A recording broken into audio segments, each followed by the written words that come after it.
things that I've got to do. Okay. One moment. Sorry, it's funny to mention that I'm still, now that we're back on Zoom, I'm still a little rusty. No worries.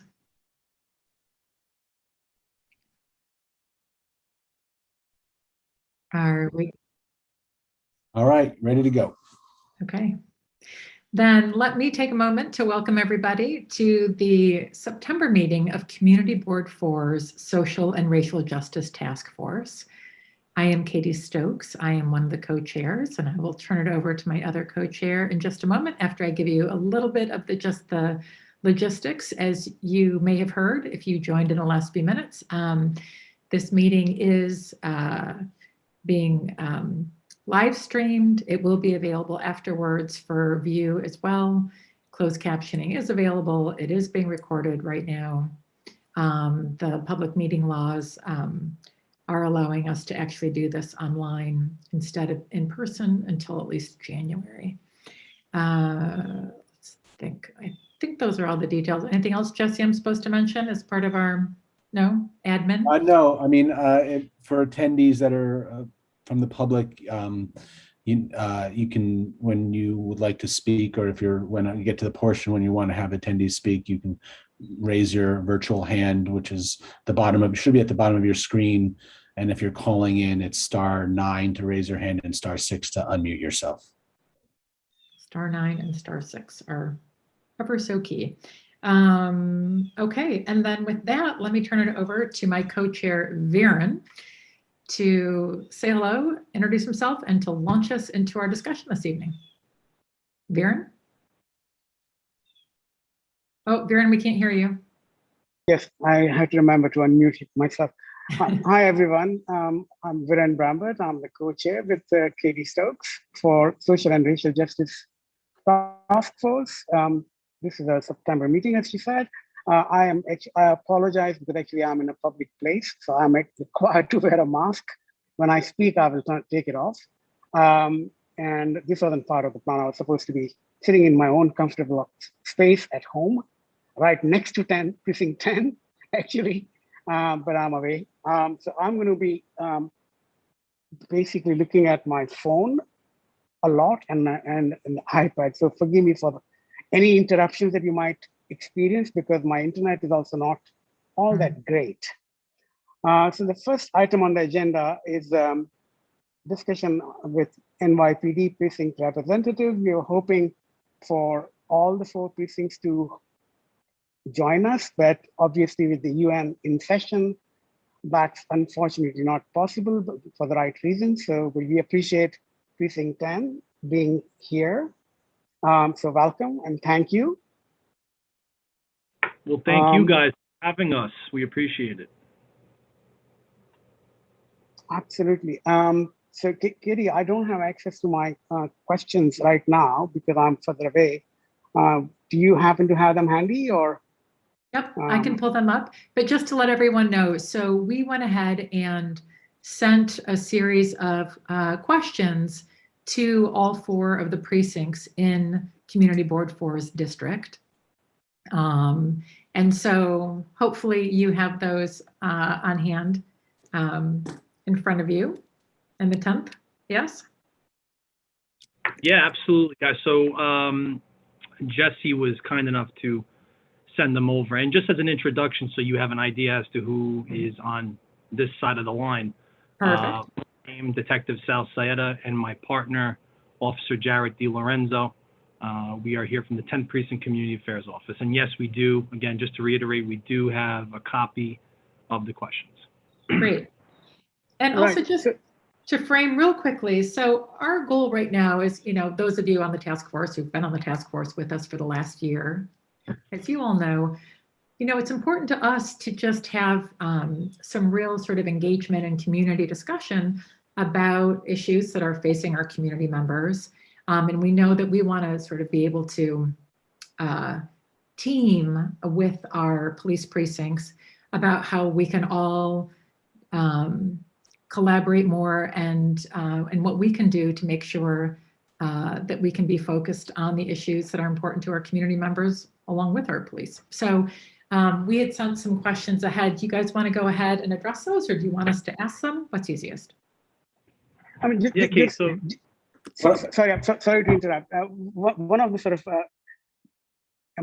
can you hear me? Yes. Oh, okay, sorry. One of the sort of main reasons why we wanted to actually speak with you is it's, 2020 has been a very, very difficult year for very many reasons. Pandemic is still on, it's not done yet. And the way the city is actually responding to multiple emergencies with you guys, actually at the forefront, we totally appreciate that. At the same time, there are sort of lingering issues about public safety and post-protest scenarios and multiple steps the city has taken and NYPD has taken, particularly precincts in our district have taken. We thought we would provide this platform for you to tell us what is being done, what has been done, and what is in the plans to be sort of implemented as we, approach winter. So that's basically the sort of overall framework within which we wanted to have this conversation with you. Sure. No, I totally understand the concerns as well as the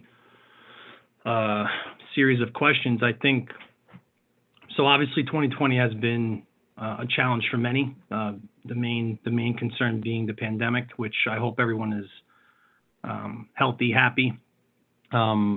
Here at the precinct, the officers are doing fantastic. A majority of us are vaccinated, so we have had limited exposure to the virus in the sense of getting sick from it. So it's been a good thing. In regards to these past few weeks have also been challenging, obviously, because you have the UN General Assembly in session. So there's an enormous amount of resources being allocated to it. In regard to demonstrations, we're still seeing demonstrations on a weekly basis, each and every Thursday. There is one particular group that we monitor. It's been an ongoing thing, I believe. When's the last time that we met? We met in July, was it? You met, yes, June. in July. Okay, so in June or July, it's been in excess of, I would say, 9 months. It started sometime in January. We spoke about it briefly in June, July, and here we are in late September, and it's pretty much the same exact thing.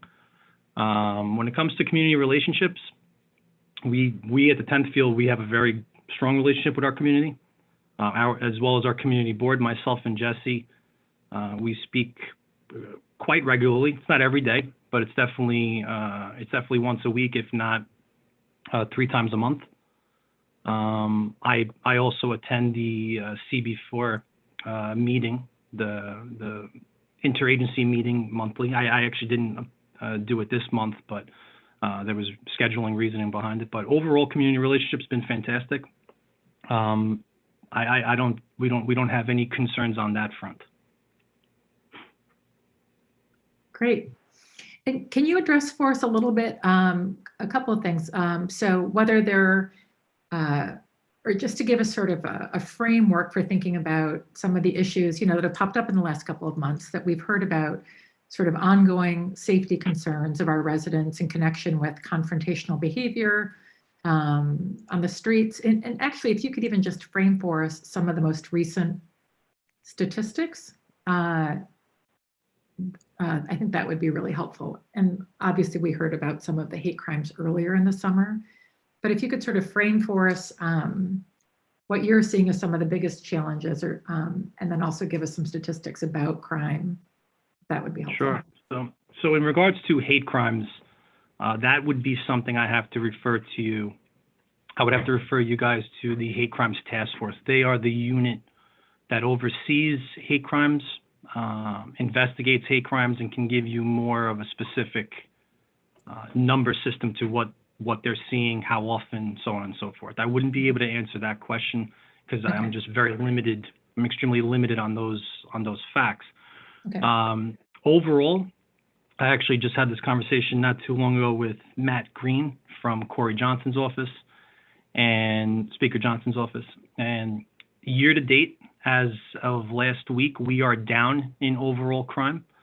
Again, that is for whatever particular reason, whether people are, we're seeing different patterns, different trends occur. But overall, when it comes to crime, we are down. It's a good statistic for us. Things to look out for, what the community, what our precinct is hearing the most from the community would be quality of life, homeless concerns. We have an inordinate amount of those style concerns, specifically when it comes to homeless and debris that is being left behind.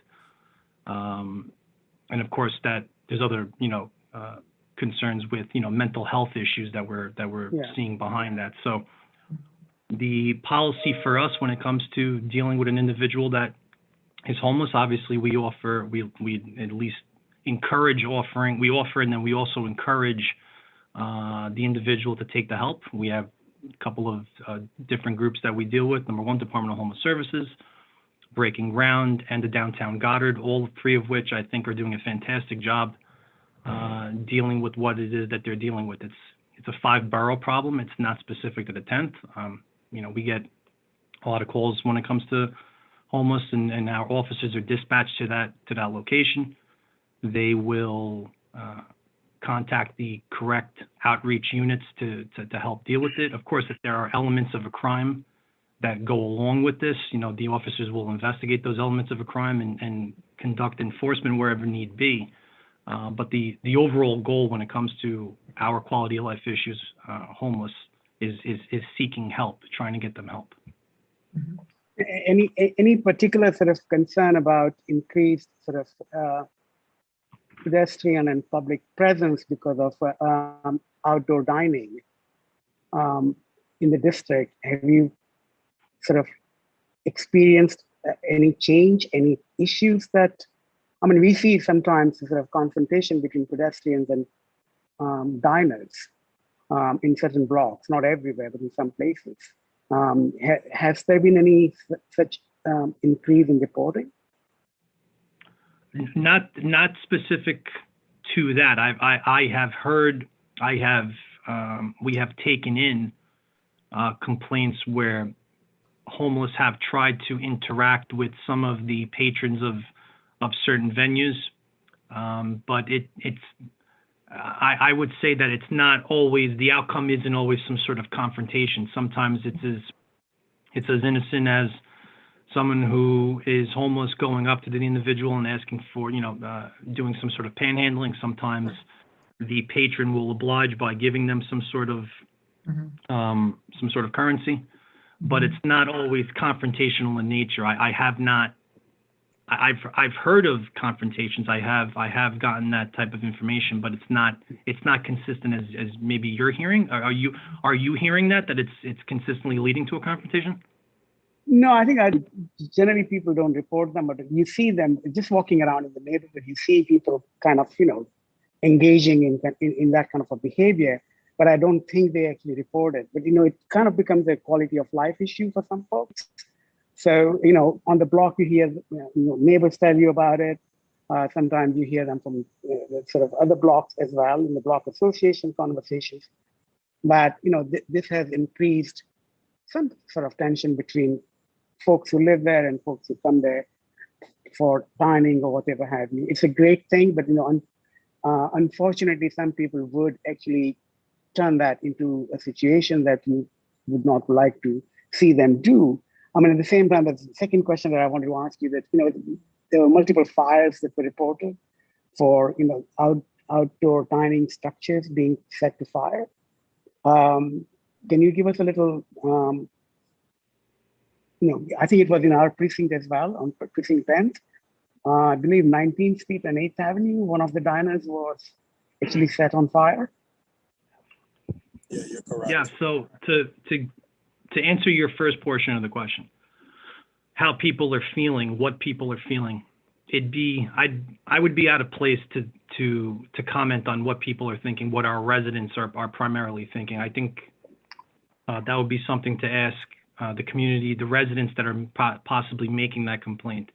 I could see some sort of frustration with some of this. You know, you're outside dining, and you have an individual that is coming to, panhandle.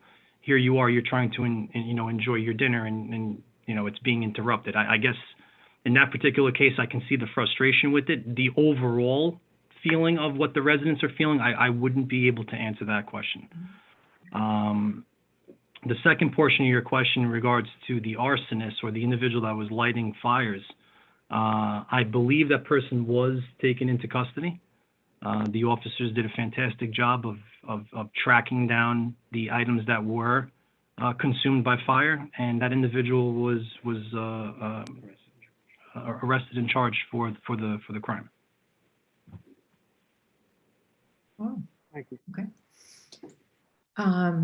Well, thank you. It's great news, frankly, to hear that the crime is down overall from what you're seeing. There obviously were concerns earlier on about sort of increased drug use. Is that something that you've seen? Something that I have seen, not specific. No, I haven't. You haven't heard it reported. Okay. Correct. And again, that could be a question too. I would have to probably pass that off to give you a more a well-defined answer into what kind of enforcement is being conducted around narcotics. It would have to be, that question would have to be asked to our narcotics unit. But me specifically, here at the precinct, we have not gotten an overwhelming of phone calls in regards to narcotics. And the one complaint that we received prior to the legalization process was marijuana use. Of course, marijuana use has now gone up quite drastically because of the fact that it is legalized, and you have people still complain. We have received complaints that the smell of it and just the usage of it is not what people like, but it is legal, and it's not something that we take enforcement on when it comes to the stipulations that are set forth. Okay, so we have a couple of questions from the other members of our task force. So is it okay with you if we turn it over to them for their questions? Sure. So Hector, I see your hand is up.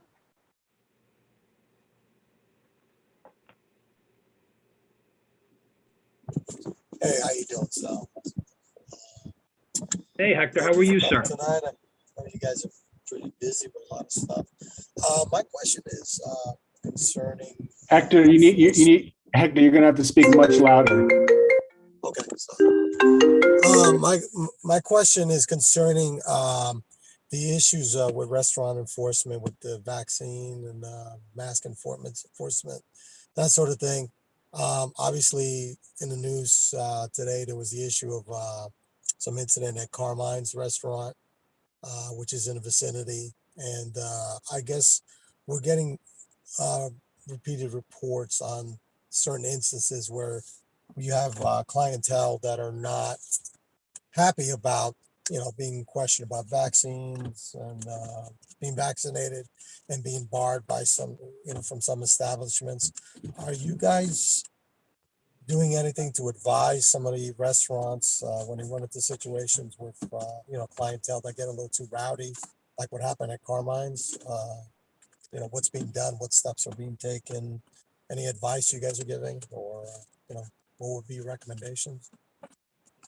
So there's, Hector, I'll be honest with you, when it comes to recommendation, we don't give out personal recommendation.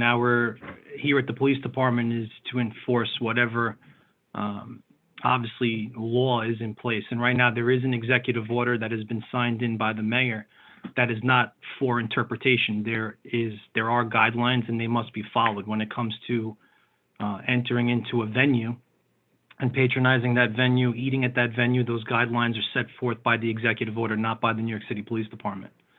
In regards to enforcement, that is being conducted by the Sheriff's Department, correct, Jared?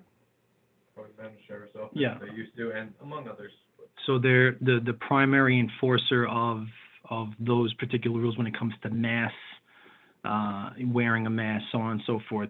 That's enforced by the Sheriff's Office. Now, that's not to say that if a venue has a patron that is let's say, refusing to leave or is acting, belligerent, disorderly, of course, the option is to always call, the venue can contact 911. The officers will arrive.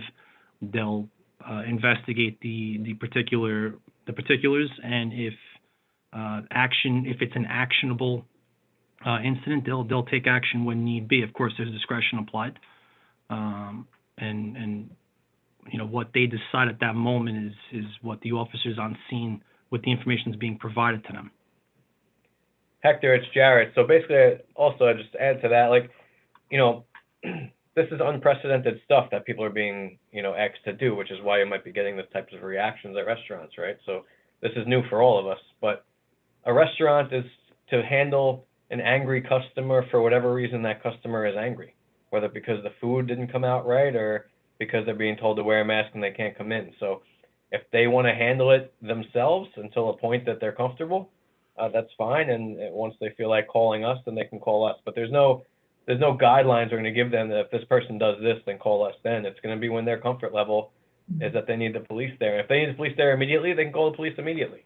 But to give out, there's no general guidelines. Every establishment's going to have different policy and procedure for how they handle, an angry patron. Gotcha. Thank you very much.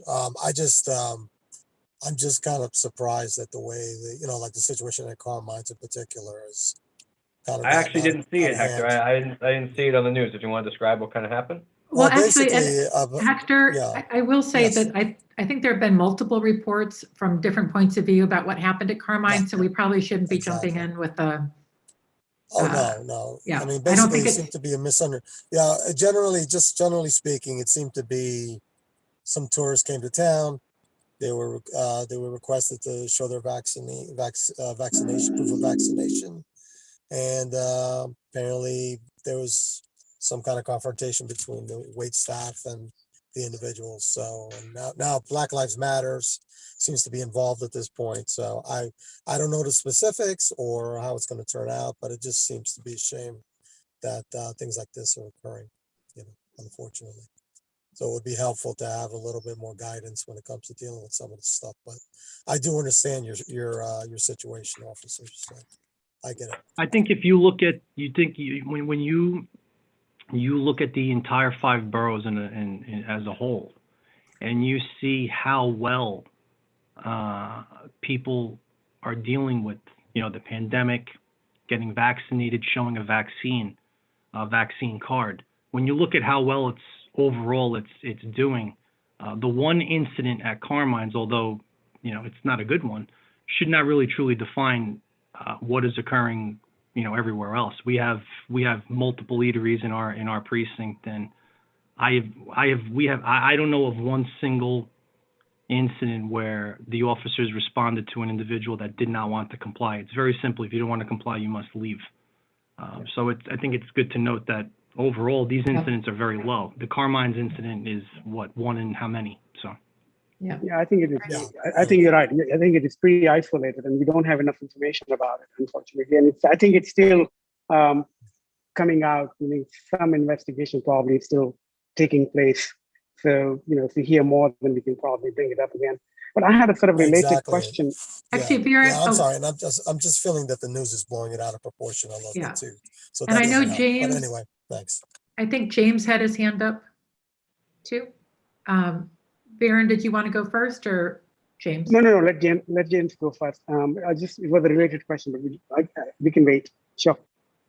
James. Sure. First, as always, thank you so much for coming to speak to the community. I know that, you have a lot of important things to do, and we appreciate that this is a priority, which is maintaining the relationship. And, the Social and Racial Justice Task Force, we try to focus on issues facing people of color, issues facing women and the gender spectrum. Crimes are down citywide. However, if I look at the 10th precinct numbers and the citywide numbers, rape is actually up, both citywide and in the 10th precinct. Now, clearly, the 10th precinct shouldn't be necessarily responsible for every crime stat. You report the stats both in CompStat and citywide, are those crimes that are reported. But it is disturbing to see an 8.5% increase citywide and an over 10% increase in the 10th precinct year over year for the same month. And it's clearly an issue as it regards, violence against women. So I'm wondering if you could sort of, tell us what steps can be taken. Is this considered unusual? What can the 10th precinct do to try and promote, to decrease that number? I'm sorry, and it was James, correct? Yes. Yep. James. So, unfortunately, yes, there is. If you're seeing that increase, it's unfortunate anytime you ever see an increase in crime, whether it's rape or your most basic of felonious assault. Any crime increase is something we work very, very hard here at the precinct to avoid. The one aspect of 2020 that has been difficult is the fact that many of these nightlife bar establishments were closed. And therefore, when they were closed, you had incidents that could not physically happen, right? So if a bar or nightlife venue location was closed, there was no one attending it. We've had, in the past few months, more of our nightlife venue locations have opened and they are being attended. And unfortunately, when you mix alcohol into a crowd of individuals who want to possibly do bad, some people try to take advantage of certain situations, and you have these types of things occur. So you're seeing a slight increase because, number one, a majority of these nightlife locations are back up and running. People were in their homes for a long time, and they kind of feel now they have maybe an excuse to go out and do things that they should not be doing. So the specific reason, the mental culpability as to why someone does something, that's a very advanced question, and that's something that is, the FBI studies why people do what they do. Crime statistics don't really show the full picture, but I don't really have a specific answer as to what drives an individual to go do something, commit any sort of crime. But I can tell you that with some of our nightlife venues opening and some of these locations being busier than they have in years past, you do have the mix of the correct components for a crime to occur. Is it accurate to conclude? Sorry, I just want to make sure I'm understanding. What I'm hearing is some sort of correlation between increased alcohol consumption, increased nightlife, and rape. Is that been true in the past, or is that sort of anecdotal and something that you're speculating on? Or is that just been your experience in your years on the force? I just want to make sure I understand what you're saying. I think some of the increases that you are seeing being reported, some of them have come from our nightlife establishments.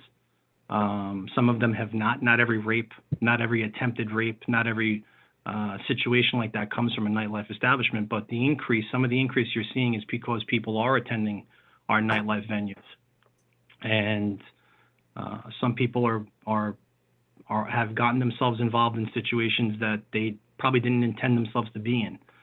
Is there a correlation? Is there a study? I don't have one to physically cite. It's not speculation. It's just based on what you're seeing that increased. A portion of a possible argument is that you are seeing some of our nightlife venues open. They're being attended, heavily attended in some cases, and you have the ingredients for a crime to occur. Thank you. Viren, you had a question? I actually had a couple of related questions. Number one is, you mentioned about homeless population in the district and the situation that they end up becoming part of or creating. Have you been working with health department or mental health department of New York City in that regard? Or is there any push to sort of have a better coordination between NYPD and Department of Health and Mental Hygiene? Yeah, so any question in regards to what the police department is physically doing as a policy, as a procedure, who we are working with, that's something that's going to have to be answered by an agency head. That's well above me. I wouldn't be able to speak to those specifics. You know, who we're working with, why we're working with them, what's the procedure, what's the policy. That's something I'm going to have to refer you to. Okay. Wait, Viren, you're back on mute again. I am so sorry. I mute myself because I don't want to disturb other people talking.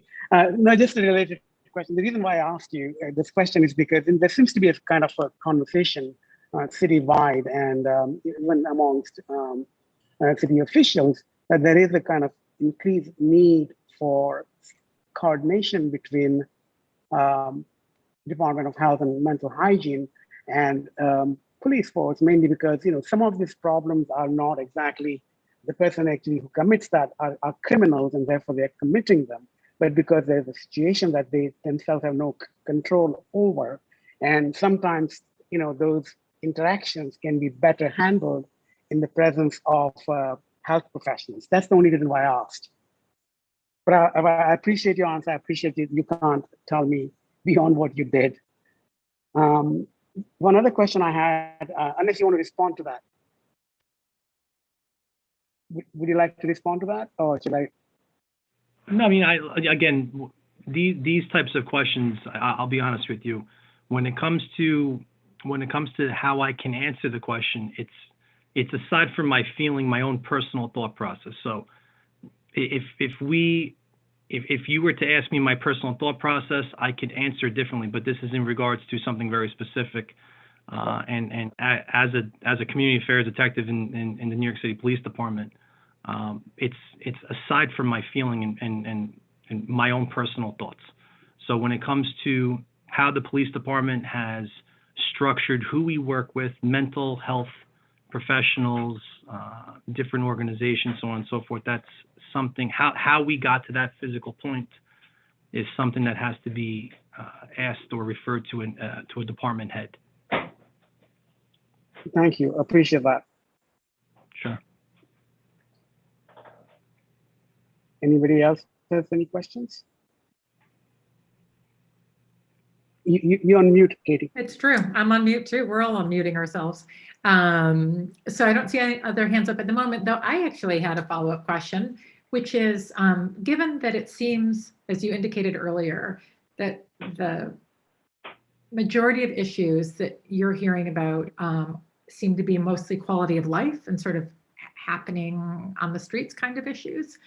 I'm wondering if there's any discussion about increasing officers walking the beat and sort of officers being visibly present walking around as opposed to in their cars. Yes, that's a good question. When it comes to having a post or a sector, that is based on manning. So it's based on manning. There is a minimum manning component. There has to be so many officers in a vehicle. And again, I don't want to get into specifics, being that this is, anyone can access this type of information, but there is a set amount of officers to be in a vehicle, and whenever able, there are foot posts. The NCOs, our neighborhood coordination officers, they will do foot posts whenever needed. Our sector cars do what's called a directed, where they will physically park the car, get out of the car, and walk a specific location. So that it is being utilized. I think your question, Katie, is, do we have it more as a permanent type thing where you're constantly seeing officers on a specific street, on a specific avenue? And those are all based on the need of that location. Sometimes to have an officer on a street or an avenue, it's more advantageous to have them in a sector car or in a patrol car, where they're able to get to a location quicker simply because they're in a vehicle. So it's kind of it's not an easy question to answer, because it's based on manning and it's based on necessity. Those two things are the main kind of the two hinge points as to what will dictate whether or not we put, you know, more officers on a specific post. We do have them though. We have officers on foot posts. So it sounds like you're saying there are officers available to be on foot posts. When but the primarily, Manning, yeah, absolutely. When the Manning allows it, extra Manning, we have officers on foot. Absolutely. and then I guess the question is, I know you said that it's sort of based on Manning, and but I guess the question is like, is there what would be the process for a decision to be made that like, hey, we're going to try something different. We're going to try and have more officers doing foot patrols instead of being in cars, given the fact that you said, you know, it's sort of based on manning and necessity, but the necessity, it's not like there are car chases or something that need to happen. And based on, as you said, that, you know, the crime has gone down. I'm just wondering, like, what would the process be? Would it be like, I don't know. Yeah, so that could community you're asking- requests go in and ask, like, we'd love to see more foot Exactly. patrols? Yeah, I don't know. I don't know how you would go about making that request. I think you could obviously make that request through, you know, the best way to make that contact is through your electeds.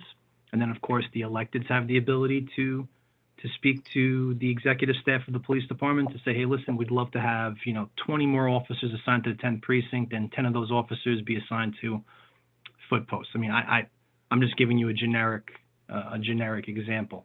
As to who makes that directive, of course, it's based on manning. So the primary issue is, do you have enough officers to do it? And I can tell you right now, we do it. I think I have heard people request more, and you know, wherever we can, we do the most that we can with what we have. It's always based on manning requirements. So in order to do more of it, you would need more officers. That's really the short of it. But you could always contact your electeds, or if there's any sort of, if you have any sort of communication path to One Police Plaza, you can always, you know, ask that question there. I could refer that question to them on how you would go about doing that. But it's truly, the main answer is you need more officers in order to have more foot posts. Again, if this is something specific to the 10th, or just if you're asking specific to the entire 5 boroughs. Well, we're always just focused on our community district. Sure. And I guess, and I think that this isn't actually about asking for more officers. I guess it's asking for a sort of a rethinking of how the current officers are assigned, right? And like, I mean, I don't know how many work in a shift, but like, could we have 2 more on foot instead of in a patrol car? And I totally get that in the past they've been assigned to a patrol car. I guess the question is, how do, like, are those decisions made they're in the precinct as to like how Sure, many? absolutely. The commanding officer can definitely look at that necessity, which he does. The executive officer, the commanding officer, look at the need for where they can apply more of a presence, and they do so by either adding a foot post or adding another sector car or incorporating higher amounts of directed patrols. It's kind of a balancing act. It's Okay. not one. You got to realize that patrol needs, the needs of the precinct, they're consistently moving. It's consistently evolving. So where you place one officer at one location, the officers solve that problem there, but the problem moves to somewhere else. Or there's another issue in, let's say, the southern end of the precinct or the western end, the western side. So those problems are shifting. And that's the reason why the commanding officer or the executive officer consistently look at the needs, crime patterns, crime statistics, and they've, you know, where are these crimes being committed more? Where are they being reported more? And that's where we shift personnel. And it's constantly moving. It's constantly evolving. There's really no one, there's no one answer to it. It's looked at by all of our executive staff here at the precinct. Okay. I will add real quick if I can, just so make sure you understand what I think what Sal's saying is, because when you did the follow-up question there, it's not just about reimagining, because, you know, you're saying that we don't necessarily need more, we want them doing different things, but you do need more, because cars are always going to be a priority because of the amount of jobs we have and how big the precinct is and be able to get to them. I mean, response times are extremely important, and an officer on foot is really limited to a block or two that he could actually respond to, he or she, in a reasonable time. As it is, people call, and, you know, sometimes we get in backlog like we did today, briefly, where there's just not enough people out there to answer jobs, and you don't want people who might be in a bad situation waiting too long for police to arrive. So it is a personnel issue at the heart of it. The more people you have, you can fill the cars to get the necessary mobility that you need that a vehicle would provide, and then you can get the foot posts in position as a secondary type of patrolling. It's great to see. Sal and I enjoyed it very much when we were foot posts years and years ago. Interacting with people, I like it better. I'm sure a lot of officers do. I'm sure I'm not alone in that. But it is really a personnel issue, because taking a car out of rotation to put somebody on foot, like Sal was saying, might handle that problem where that person is on foot, but now we have a car that can't get to somebody. So it's definitely it's hard to do that without the personnel needed. All right, thank you for that. I Are have there one any? more. Okay. Yes, Katie, I have one more question. I think Katie's point was actually quite important. I mean, I know we probably are just sort of repeating ourselves here, but one of the things that we feel that when we see officers walking the streets, the sort of, you know, the whole issue of community police relationship takes on a very different kind of a tone. And from that point of view, it's, you know, the increase in those numbers would be very, very helpful. And maybe, Katie, we could probably, through the community board, write a letter to that effect, requesting such increase. Because I think it's a policy and personnel issue, and I don't think it's going to be negotiated here in this meeting at this point in time. Mm-hmm. Yeah. So I appreciate your answers. Thank you. I just have one quick question. I think you've heard this thousands of times, but I'm going to ask you again. I'm sure you hear that every time you go to block association meeting or community meetings of any sort. The barricades that we still have along police precinct blocks.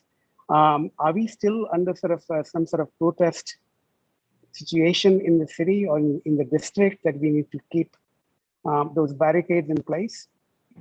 Well, I think Sal, if you listen, I think he opened the meeting with that. Yes, every Thursday and some Saturday nights we have a group come to 20th Street and 8th Avenue, or 20th Street and 7th Avenue, or both. They go around the block and hit both ends to attempt to gain access to the street and disrupt the precinct operations and patrol operations. So yes, we do. That's ongoing. Is there no other way of kind of dealing with that? Mainly because sometimes it's very, very inconvenient depending on how badly the sort of barriers are placed and they block the sidewalks. Very hard for senior citizens. We hear about that in the community board meetings as well, particularly transportation committee meeting. But wheelchair access is sometimes limited because of the manner in which the barriers are placed. People with strollers complain about that very often. And these are real things that I have personally heard in the community board committee meetings, which is why I'm sort of bringing them up. I mean, to be facetious, I mean, we could always ask the protesters to maybe protest in a different area. I would love more than anything, to be honest with all of you, I would love more than anything to finally have the barriers broken down and removed.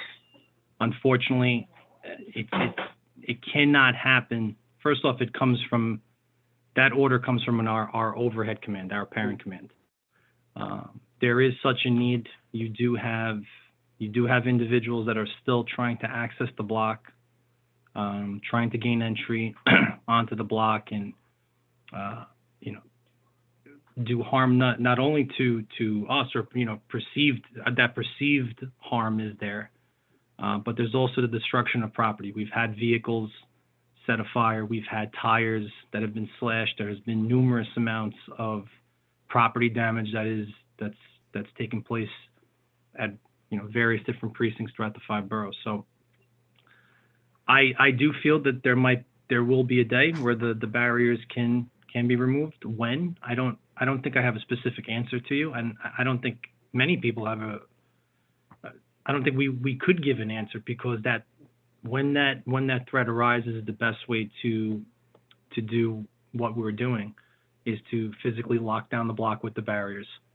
I totally appreciate the sort of need that you described. I appreciate that, absolutely. I think, I mean, to be very honest with you, it's like the whole block is being punished for something that's happening elsewhere. And but the main point that I wanted to make is the manner in which you place those barriers.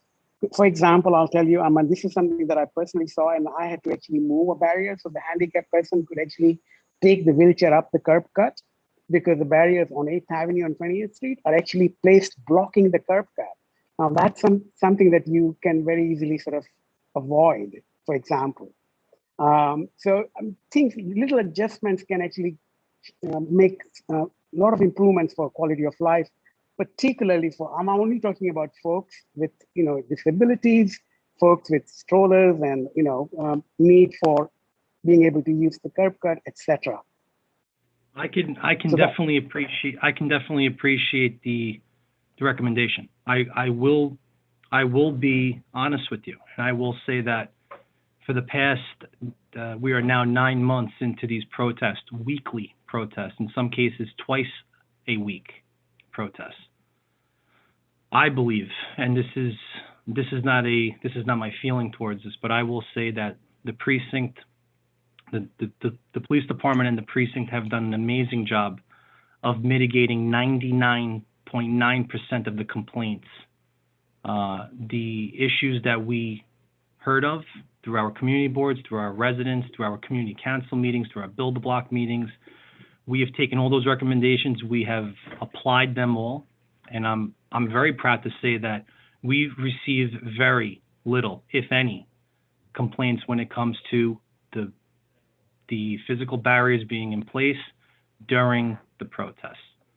So yes, there could very well be, and there probably are, those one-off type situations very similar to the one that Hector was referring to at Carmine's. We need to look at the overall, and the overall is that the precinct has done, and again, I believe that this is more of a factual statement than opinion. We've done an amazing job of literally listening to every single complaint and adjusting to them. For our venues, we have 3 different restaurants that are on our precinct block. When those barriers are in place, we work very, very closely with the venues to still conduct business. We work hand in hand with our residents to gain access to their homes.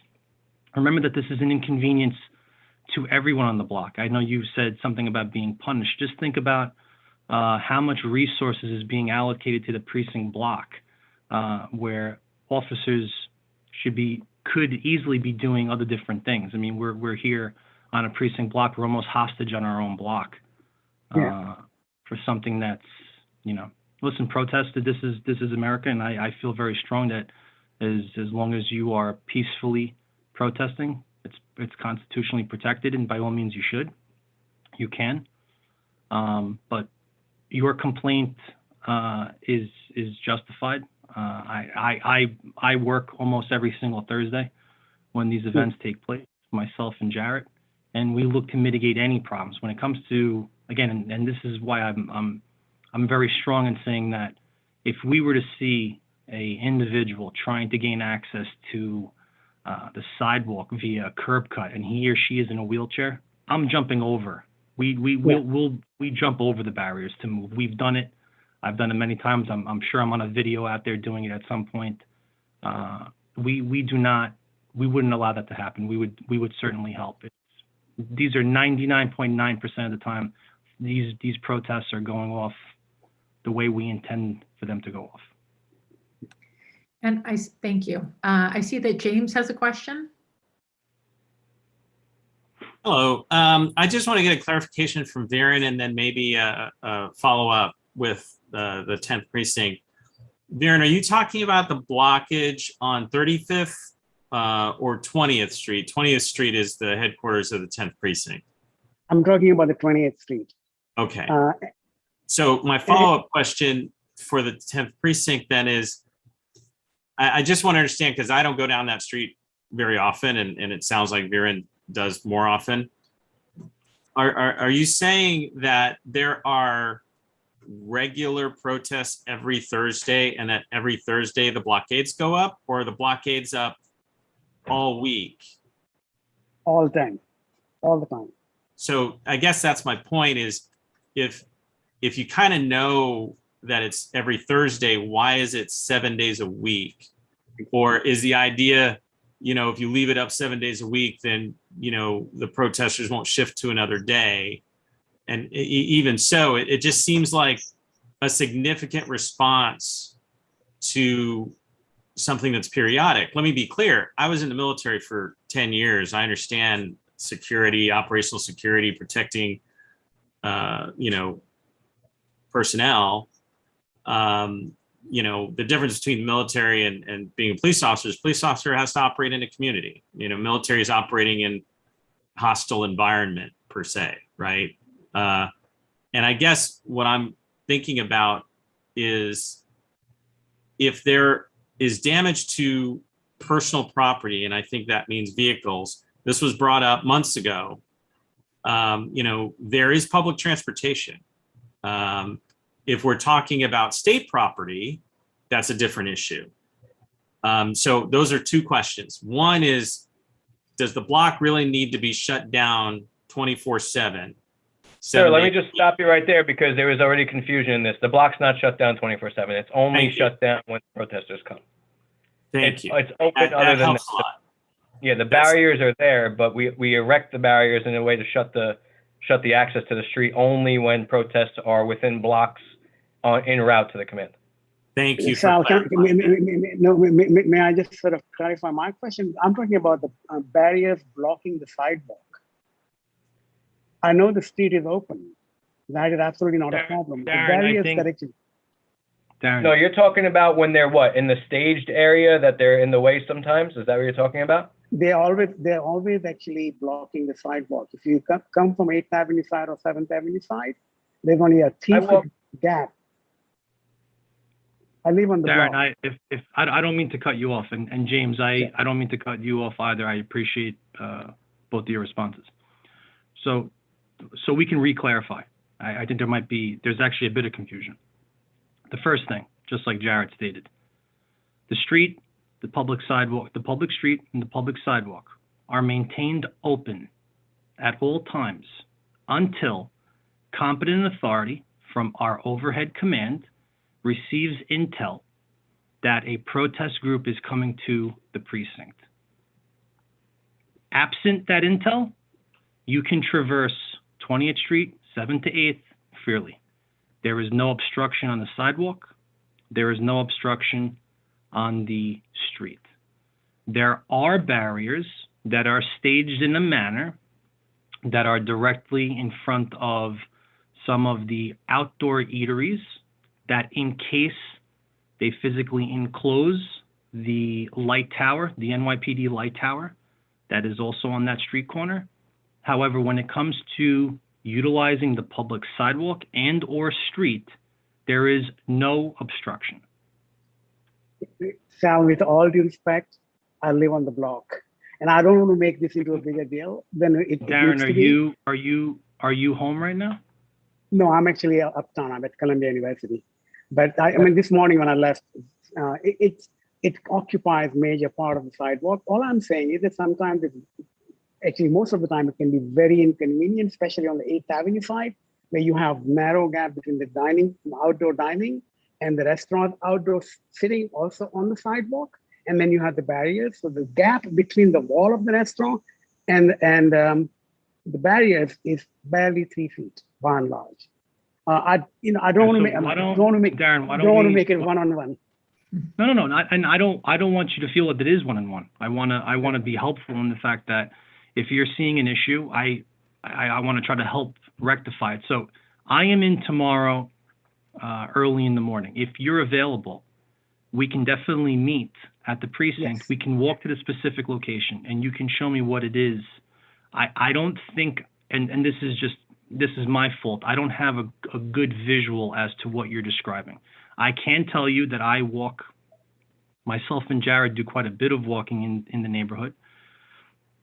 One of the responsibilities of our office is the placement of the barriers before and after these protest groups have come to the precinct. So if you are seeing something that is could be moved about, we've done this before. We've met with other residents and we've come up with different plans on how to restructure. So I have no problem. We can meet tomorrow and you can show me. It's just my fault. I'm not really visualizing what it is that you're seeing. I was actually at the corner deli earlier, and there are no obstructions on the side. No, I will definitely meet you tomorrow. This was just a kind of example I was giving for across our district. There are 4 precincts and we have barriers on every precinct block. And I just know about the block that I live, and I just mentioned that because I see what I see. But I don't want to be argumentative about it. It's fixable, and that's what I appreciate you telling me. Thank you so much. You're Thank welcome. you for clarifying, because I was unclear. It sounds like it's a staging issue. Is that what I'm hearing then, Viren? Yes, it is a staging issue, and instead of it being staged only on the, it should be beyond the sidewalk, but it's always on the sidewalk. That's what I'm saying. And that's a lovely offer to be able to go tomorrow morning to talk. So that's great. Oh, absolutely. Thank you. Thank you. Then I don't see any other hands up right now, which may mean that we can thank you all from the 10th precinct for coming. There's a question from the public. Oh, I don't see it. Oh, in the Q&A? Second. Sorry. Yeah. What are the protests regarding in front of the 10th precinct? That is the question. Darren, I apologize. I actually didn't hear the question. Can you repeat it? What are these protests? What are they regarding in front of the 10th precinct? Meaning, who is protesting for what? Yes. That's what. So it's an anti-police group that comes to the precinct. Sometimes they come weekly. Sometimes they don't. Sometimes they come. It's switched in recent months. It was on Saturday. Now it's on Thursday. But it is an anti-police group that believes all officers should be fired.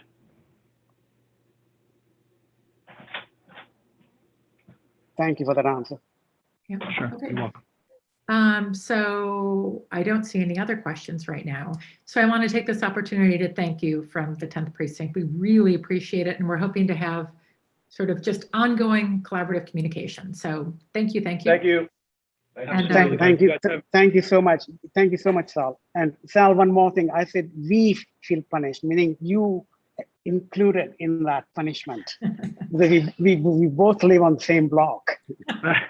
We'll see you tomorrow morning. I definitely feel that way. I think it'd be nice to have our block, somewhat returned, but people do have under the Constitution, you are allowed to peacefully protest. So I look forward to seeing you at some point, whether tomorrow, later on in the afternoon, whenever the case may be. I'm available.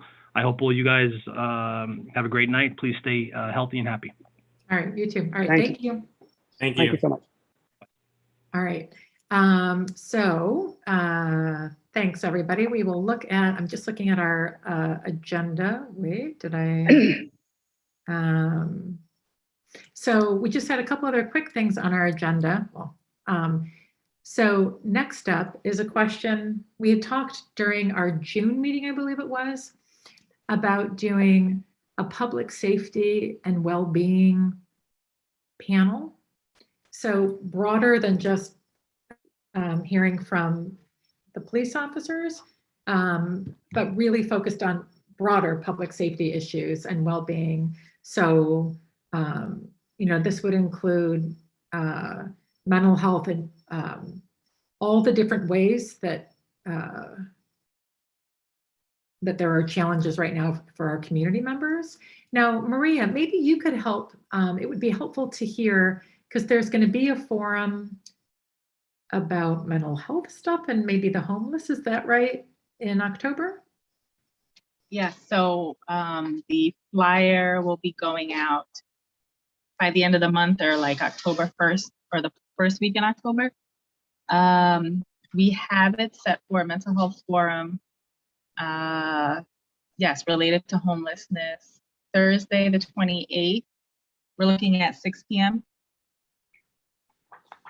Okay, and that is, I'm sorry, you said, so it's specific to mental health issues and the homeless? Yes, unsheltered homeless individuals. Shelter homeless, okay. Yeah. Yeah. And it's going to be a panel of confirmed. So far, we have 5 people. So, for example, a mental health and hygiene, an attorney that works with mental health. I can't remember the phrase right now. Mental health hygiene services, something like that. Psychiatrist, someone from Breaking Ground. I can't remember who else right now at the moment, but Okay. let's see, I have the document right here. Oh, mental hygiene, legal services, excuse me.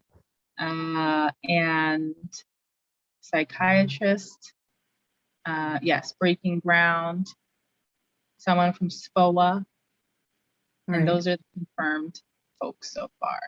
Because I think it's important that we think about, I mean, if we want to do this forum, sort of, we don't want to duplicate some of the same issues that another community board group is looking at.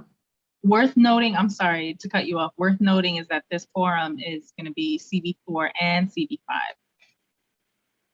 Led by CB4 and CB5. Lovely, okay. Okay, just to clarify that, sort of when we discussed this public safety and well-being forum, I mean, we can rephrase it in many different ways, but the intention was to actually look at the larger quality of life issues in the district. And that includes things that are changing, that are fluid, including outdoor dining, empty storefronts, public space, and how people feel kind of unsafe in certain locations, and because of presence of people beyond a certain hour, things like that, right? So it's a kind of much broader, and I think homelessness is one of the issues, because a lot of crime that sort of gets reported is because of the presence of homeless folks, or sometimes people with mental health issues doing things, not because they're criminally inclined, but because of their own, issues with health. So I think to do a little more comprehensive, I don't know if members of the task force agree, but the intention was to actually bring this panel of folks from different walks of life, different agencies, so that it doesn't remain only one thing. It's sort of all related. I'm talking rubbish right now because I have some noise and I'm trying to block that out, right? So forgive me for that. But the main issue that I'm trying to present is that it's public safety, and we talk about it all the time. And it's not so much about policing alone. Right. It's basically, it ties more into social and racial justice situation as well, much more than not. Okay. Leslie, did you want to say something? Karen, can I? Yeah, there's one thing that I think should be considered is we are not the same people we were in 2019. As a result of COVID, our lives have changed going forward. And when we're dealing with mental health, that needs to be also addressed in, I think, the context of what Maria is discussing. We're not the same people from 2019. The experience is very different for us going forward. We have to be able to adjust to that new reality.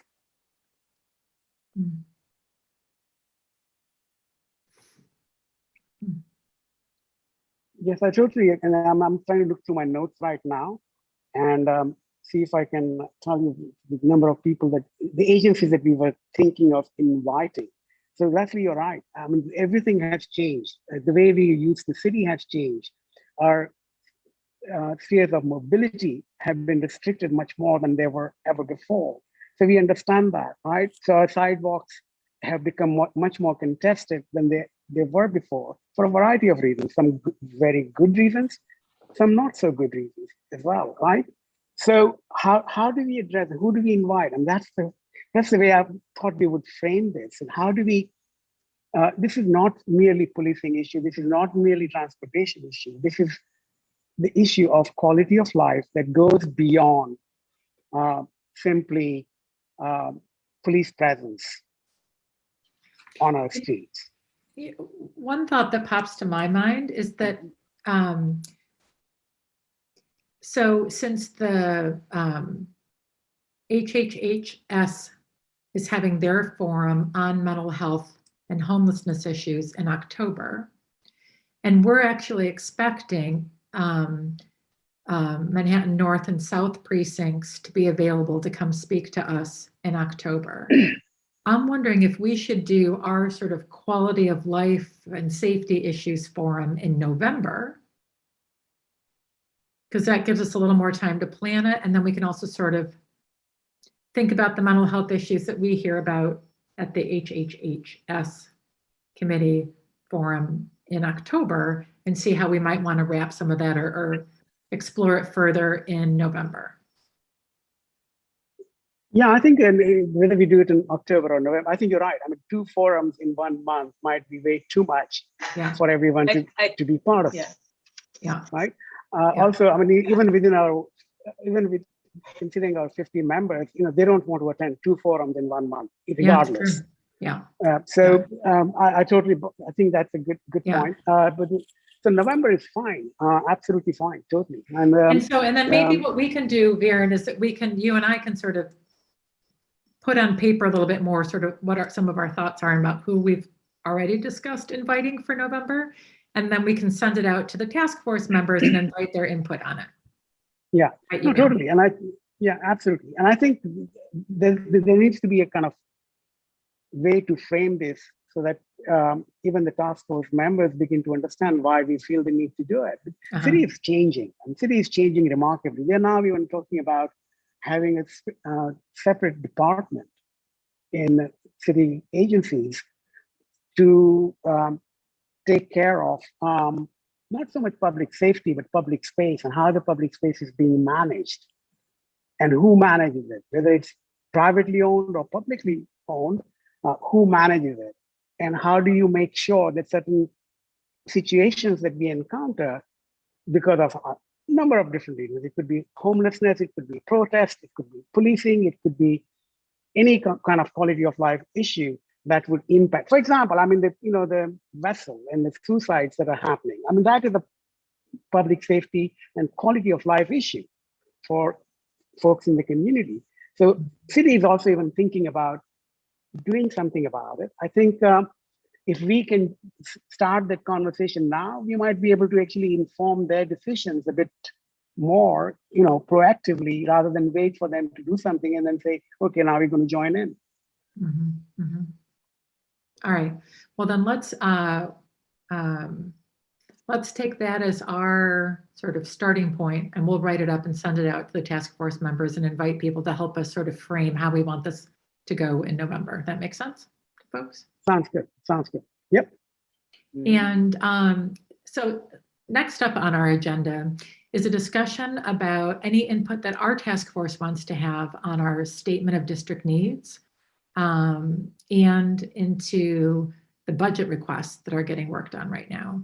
And again, I actually don't think that that's so much for this evening, unless anybody has any thoughts they want to share, but it's for us to think about as task force members.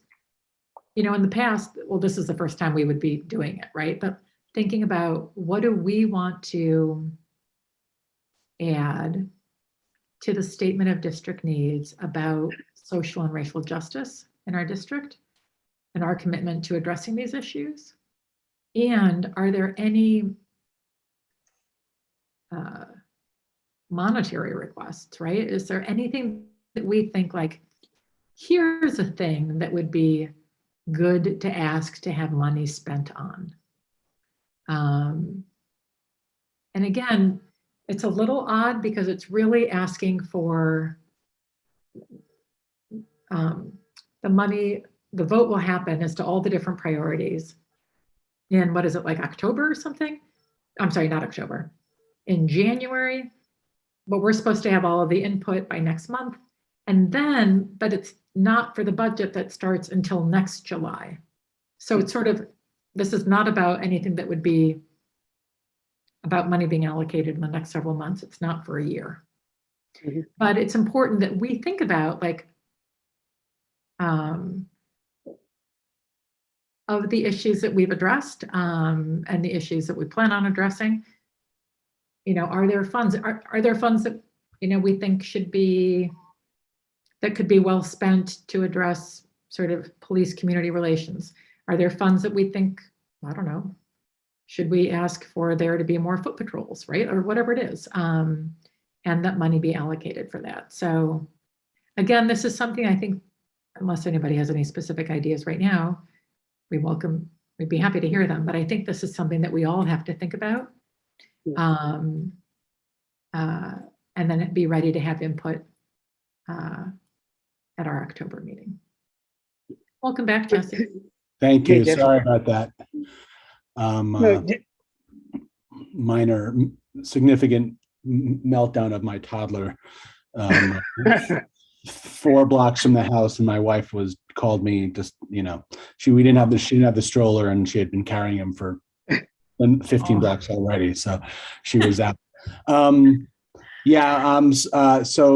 I think I jumped in at the budget conversation. So yeah, I think if you haven't already gone over, it sounds like, Katie, you did a very good job explaining it. I think my only other thought would be, and I apologize if I'm repeating what's already been said, is that, you know, remember we're talking about, you're making a kind of a direct request to an agency for either something of a capital nature, which is typically a significant a tangible item, such as a building or a vehicle or something along those lines, or repair of something, or an expense item, which is about staffing and training and things like that. And so you want to think about, one, what agency you're requesting this from, and 2, is it going to be an expense or a capital request?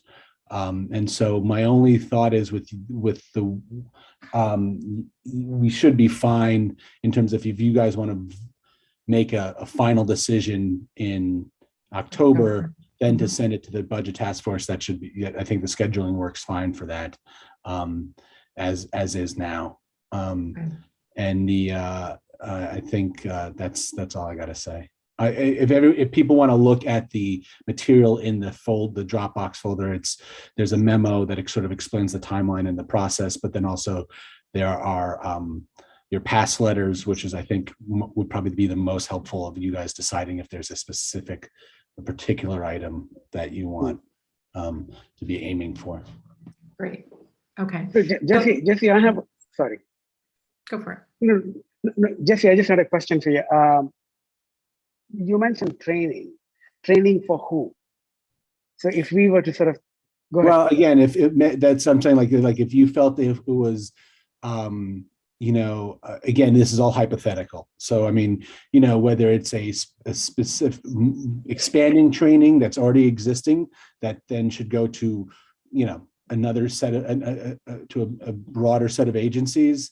If there's kind of more specific training that you think a particular agency could use, if we think that let's say, for example, the hate crimes task force could think the funding and staffing for that particular division should be, the funding should be expanded. If you think, like, for example, I'm trying to think of, like, it'd be interesting to see which agency you would think you'd want to put it towards, but conflict resolution with open restaurants. I'm just throwing that out there, right? So DOT is the agency that is now going to be in charge of basically enforcing the open restaurant policies that are becoming law. And so our DOT trained in managing those scenarios that you were raising earlier. Or, if there is the, I forgot the post, if there's funding recommendations from the post act that you guys had, any of those things, any of those recommendations that had been discussed previously that you guys think, yes, that deserves funding, then I think, Yeah.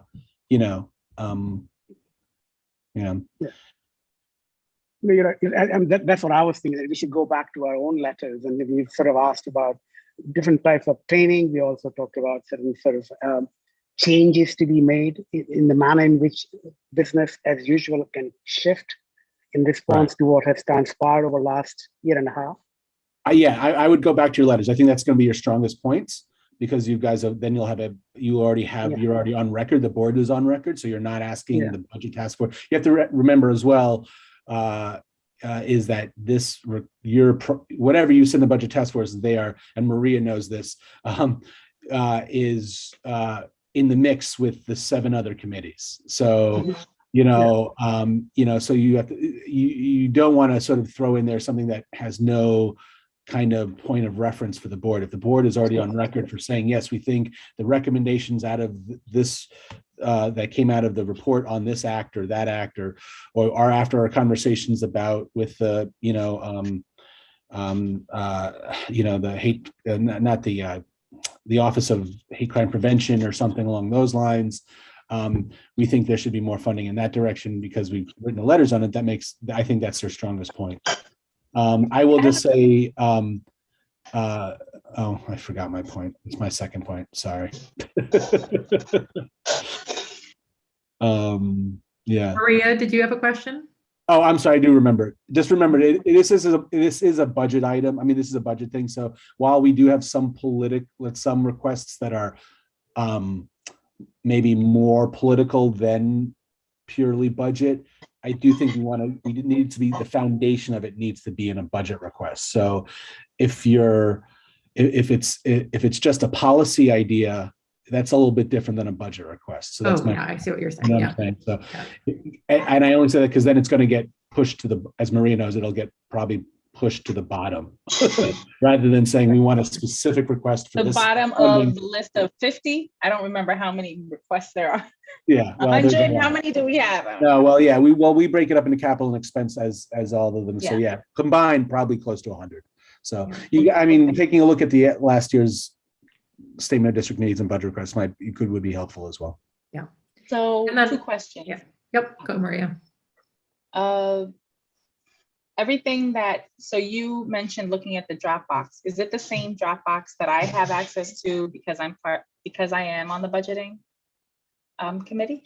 Or no, they're probably slightly different because there's it's not necessarily, they're just organized different. It's not one massive Dropbox because what I've done with each of the committees, rather than make each of the committees sift through all 100 requests to look for the ones that they had voted on from last year, I do the job of sifting through them already. So then what I'm sending, task force is a little bit different because you guys have no prior history with it, but the other agency, the other committees have historically voted out priorities from last year and the year before. So what I do is I sift all of them out to just prioritize the requests that specifically came from that committee. So, like for example, the parks committee will only be getting the requests that were made to parks and DEP, and things of that nature. Land use would be focusing on LPC, Department of City Planning, Department of Buildings, housing, HHS would be focusing on HPD, HRA, human services related, DHS related stuff. So I think I gave you guys everything because that's you don't have like I said, a history there, but all right, but we also have our letters, and I think that's why advice. I think the letters are really where you go. That would be smart, and your recommendations from you guys had an initial set of recommendations. Yes, Maria. My second question was just going to be thinking about strategically. I don't know if this matters or not. If the task force is asking for something that another committee is asking for, does that give it that request more weight? I would say so. Okay. Yeah. Okay, so let's I join mean, I hands. think you guys can also, I mean, it's not about always having to be creating something new, right? I mean, I think you guys can look at the, maybe that's another way of doing it is taking the lens of this task force, looking at what's existing and saying, rethink the things that are focusing on, human services, housing, the support we're advocating for people coming out of shelters. I mean, Maria's been advocating for this stuff for years, different programs and different support systems for people coming out of shelters into supportive housing or regular housing, standard housing, and needing, maybe what they call like light touch services, not full supportive services, things like that, or the expansion, continued expansion of the homeless outreach staffing, that could be the way you do it as well, where you're taking the lens of your task force and, supporting the existing recommendations in a priority order, Yep. I think, Jesse, that's a great suggestion because there's so much of overlap between what this task force does and what other committees do, particularly housing and human services, as well as transportation. I think there's a lot that we can probably sort of find that might have, And I think that you can give an edge. That might probably. be, Sorry. Go on, I'm sorry. No, Katie, you go. Sorry. I was going to say, I think probably the best, most effective use of time at our October meeting will be to review a list. So Viren, I feel free, Viren, to commit you and me to pulling together a list of suggestions of possible things that we could recommend. And then we can have the task force and we'll send it ahead of our next meeting. And then we can review it and discuss it at the next meeting. And then obviously if anybody wants to add anything else, they can. And then we can vote at our October meeting. That makes sense from just a procedural way? I would wholly support that. That gives the committee, it gives the task force members also some guidance. So I think that's helpful. A framework and some things to think about. And we'll certainly think about, are there things coming out of the other committees that we can co-sponsor or co-host or co-suggest, whatever the right phrase is. But that's great. Okay. Okay, so then I think, just so we're clear, because we want to be sure that we're all on the same page. So I think we're suggesting for our October meeting that we're going to be hearing from Manhattan North and Manhattan South police precincts. And then we're going to have this budget discussion about any recommendations we want to make. And 13th. Oh, and 13th, right? And then have a discussion about any budget recommendations we want to make, and also any language we want to include in the statement of district needs. And then we will also discuss at our October meeting how we want to plan for our November forum on quality of life, managing public space, safety issues. And Jesse, what was I saying? I forgot. Sorry. Go ahead. You know where to find me, Viren. Yes. No, there was something else that I had to remind you because you were away and we discussed something and I wanted to tell you what we discussed and now it's escaped. I'll write to you. Okay. But I think we can get started now. If we're doing the forum in November, if you want to invite precincts, I think now would be a good time to start. So that they know in advance. And Jesse, this time we will not invite the sort of NCOs. We would try and find somebody, even if it's one person representing all 4 precincts, I have no problem with that. Okay. I think somebody from community affairs, like for example.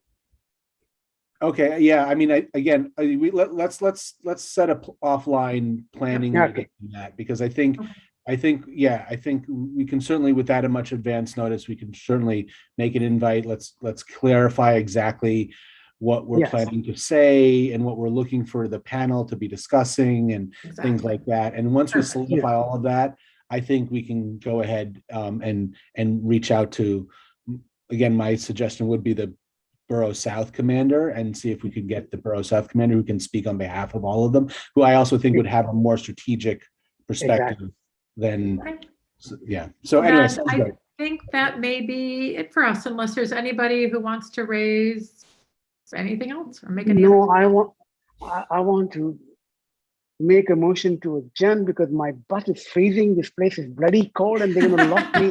They're going to lock me, and I'm sitting in Columbia University. The guy came 3 times. I said, when are you getting out of here? Okay, well All then, right, fair motion. enough. Do you have a second to that I motion? second that. I second that. And I third it. All right. Okay, all right. Okay. Thank you, guys. Good night. Thanks, everybody.